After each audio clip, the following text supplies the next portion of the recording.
Yes, kama ilivyokuwa kawaida, kama ilivyokuwa ada, tunaendelea kuwapa tips mbalimbali kuhusu ujenzi, na siku ya leo tutaongelea kuhusu aina za upauaji wa mapaa ama roofing.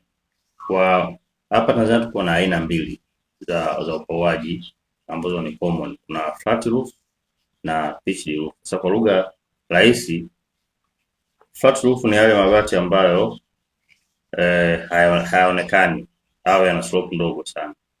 Pitched roof ni mabati ambayo yanaonekana na engo yake huwa ni kubwa. Sasa maamuzi ya aina ya bati ni maamuzi ya msingi sana, yanatakiwa afanyike wakati wa kufanya design. Sasa kuna kila aina ya upauaji na faida na hasara zake.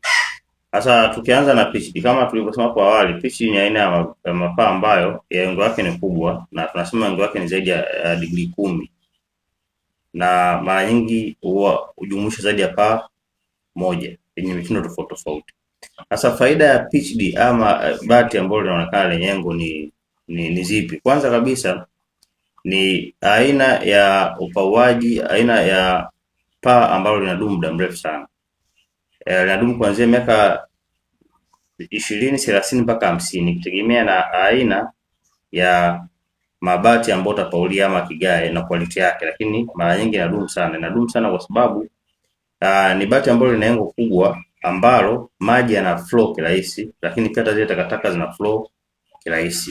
Hiyo ndio faida kubwa ya pitched roof. Lakini pia faida nyingine ni aina upauaji ambao hauhitaji service za mara kwa mara.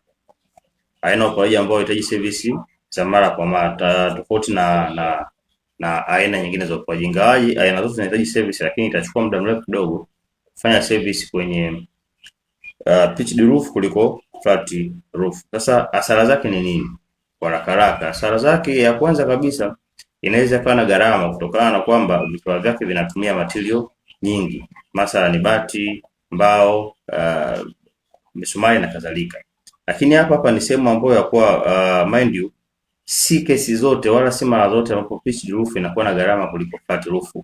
Wakati mwingine ikitegemea na aina ya design, unaweza ukawa na flat roof yenye gharama kubwa kuliko pitched roof ikisababishwa na design yenye. Hapo baadaye tutaenda kuona tukienda kuchambua flat roof.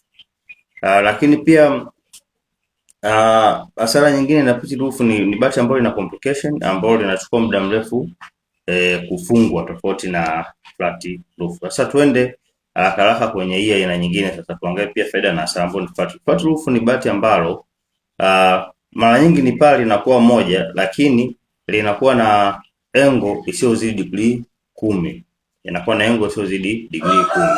Faida zake ni nini? Kwa maana vifaa vya bati na mbao gharama yake inakuwa ni ndogo, kwa sababu vifaa vinavyotumika pia ni vichache. Vifaa vinavyotumika